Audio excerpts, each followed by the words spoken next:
So what's up guys, welcome back to Trade Singh. आज हम थोड़ा सा बात करेंगे एक इंडिकेटर के ऊपर जो हमने नई सीरीज़ शुरू करी है इंडिकेटर्स के लिए। इस सीरीज़ में बेसिकली हम हर एक इंडिकेटर को प्योर तरीके से समझेंगे कि एक इंडिकेटर क्या वर्क करता है, वो पर्टिकुलर इंडिकेटर, एंड उसको हम किस तरीके से डेली ट्रेडिंग में यूज़ कर सकते हैं। वैसे तो बेसिक मैं 4 से 5 इंडिकेटर्स ही यूज़ करता हूँ, जो रेगुलर यूज़ करता हूँ, वो भी एक साथ यूज़ नहीं करता।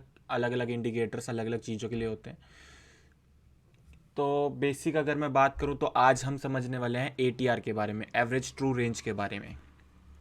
Average true range indicator basically होता क्या है, जैसा आप यहाँ पे देख सकते हैं इंडिकेटर मैंने अप्लाई कर दिया यहाँ पे। ATR 14 पीरियड जो लिखा आ रहा है वो बेसिकली 14 पीरियड्स का एवरेज है। वो सेटिंग्स भी मैं आपको दिखा दूंगा क्या सेटिंग्स मैंने अप्लाई कर रखी हैं। पहले हम समझ लेते हैं ATR होता क्या है। ATR की बेसिकली फुल फॉर्म होती है average true range. Average true range का बेसिकली मतलब क्या है? एवरेज ट्रू रेंज का मतलब है कि बेसिकली जो निफ्टी है, फॉर एग्जांपल अभी हमने निफ्टी के चार्ट पे लगा रखा है, तो जो निफ्टी है वो ऑन एन एवरेज कितनी रेंज में मूव कर रहा है, मतलब हाई कितना हाई तक जा सकता है, लो कितना लो तक जा सकता है, एक पर्टिकुलर कैंडल में वो कितने पॉइंट ऊपर नीचे जा सकता है। एक सीधी भाषा में अगर हम बात करें तो वो ATR है। अब ATR की सेटिंग मैं आपको सबसे पहले दिखा देता हूँ। ATR की सेटिंग मैंने यहाँ पे लेंथ 14 रखी हुई है। ये लेंथ 14 का मतलब क्या है? बेसिकली ये पिछली 14 कैंडल्स का एवरेज निकाल रहा है। यहाँ पे अगर हम बात करें, फॉर एग्जांपल हम इस कैंडल पे लें तो इस कैंडल से यहाँ तक हमारी 14 कैंडल्स हो जाती हैं। इन 14 कैंडल्स का जो एवरेज ट्रू रेंज निकल के आ रही है, मतलब ओपन हाई लो क्लोज को लेके जो एक रेंज निकल के आ रही है, वो निकल के आ रही है हमारी यहाँ पे 11 पॉइंट की रेंज।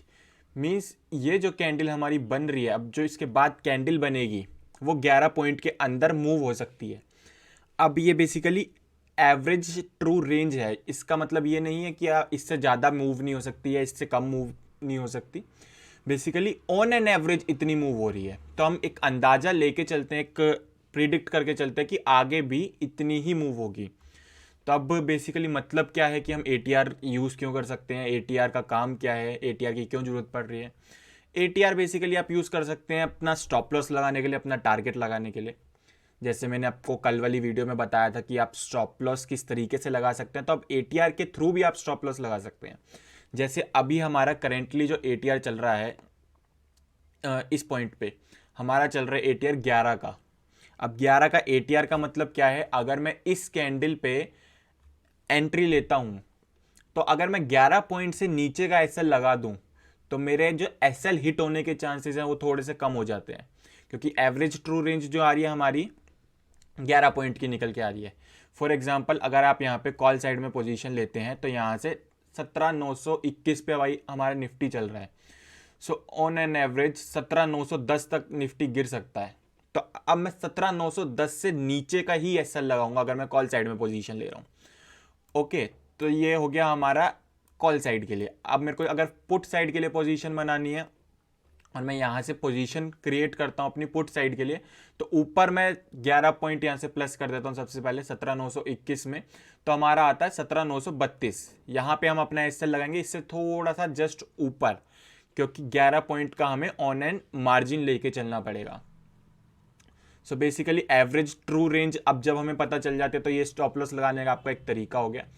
अब स्टॉप लॉस बेसिकली मैं प्रेफर करूंगा एवरेज ट्रू रेंज का आप 2 गुना या 3 गुना लगाइए। फॉर एग्जांपल अगर ये 11 पॉइंट लिखा आ रहा है ATR, तो आप 22 पॉइंट का या 33 पॉइंट का स्टॉप लॉस लगाएंगे। अब 33 पॉइंट का स्टॉप लॉस भी अगर आप ऑप्शंस में कन्वर्ट करें तो 33 को हम प्रेफर करते हैं 0.6 डेल्टा का ऑप्शन स्ट्राइक प्राइस। हम 33 को अगर 0.6 से मल्टीप्लाई कर दें तो हमारा निकल के आता है 19.8, जो कि हमारा आइडल स्टॉप लॉस के अंदर आ रहा है। तो मेरी बेसिक परफेक्ट एंट्री बनती है स्टॉप लॉस के अकॉर्डिंग यहाँ पे। अगर मेरे को यहाँ पे एंट्री लेनी है और आपका सेटअप बोल रहा है कि यहाँ पे एंट्री ले सकते हैं, तो आप ATR को देख के अपना स्टॉप लॉस लगाएंगे। दूसरी चीज़, इससे हम टारगेट किस तरीके से डिसाइड कर सकते हैं। टारगेट बेसिकली आपको डिसाइड करने के लिए ट्रेलिंग स्टॉप लॉस का आप यूज कर सकते हैं, या फिर आप 1:2, 1:3, 1:5 जैसे भी आप रिस्क रिवॉर्ड रखते हैं वैसे रख सकते हैं। बेसिक जो टारगेट मेरा ये हो गया कि हाँ ये 11 पॉइंट में अगर मूव कर रहा है तो आगे भी मैं ATR कॉन्टिन्यूसली मॉनिटर करता रहूँगा कि हाँ ATR कितना बढ़ रहा है कितना घट रहा है, उसके बेसिस पे मैं अपना टारगेट ऊपर की तरफ या नीचे की तरफ, जहाँ भी मेरा व्यू है कि मार्केट ऊपर जाएगा या नीचे जाएगा, उसके हिसाब से मैं अपना टारगेट रखूँगा यहाँ पे। सो फॉर एग्जाम्पल अगर मेरा व्यू है कि यहाँ से मार्केट ऊपर जाएगा एंड ATR हमारा अभी 11 चल रहा है, तो अब मैं यहाँ से 11 पॉइंट का तो मैंने नीचे 22 पॉइंट मतलब डबल का तो मैंने SL ले लिया यहाँ से। अब मैं यहाँ से 4 गुना 5 गुना ATR का मैं टारगेट ले सकता हूँ। बेसिकली वो वही चीज़ आ गई आपका 1:2 1:4 1:5, जो भी आप रिस्क रिवॉर्ड रेशियो लेना चाहते हैं, तो आप उसके बेसिस पे यहाँ पे अपना टारगेट भी सेट कर सकते हैं। एंड एक बहुत ही कमाल का इंडिकेटर है सुपर ट्रेंड के नाम से, जो आपने सभी लोगों ने सुना होगा, वो बेसिकली ATR पे ही काम करता है। तो सुपर ट्रेंड के लिए एक डेडिकेटेड वीडियो हमारी कल आएगी, कल हम सुपर ट्रेंड पे वीडियो बनाएंगे। होप है कि आपको ATR के बारे में समझ आ गया होगा कि ATR क्या होता है, किस तरीके से काम करता है। सो अगर आपको वीडियो अच्छी लगी तो आप इस वीडियो को लाइक कीजिए, मेरे चैनल को सब्सक्राइब कीजिए। तब तक के लिए गुड बाय, हम कल मिलते हैं फिर एक सुपर ट्रेंड की वीडियो के साथ। Thank you guys.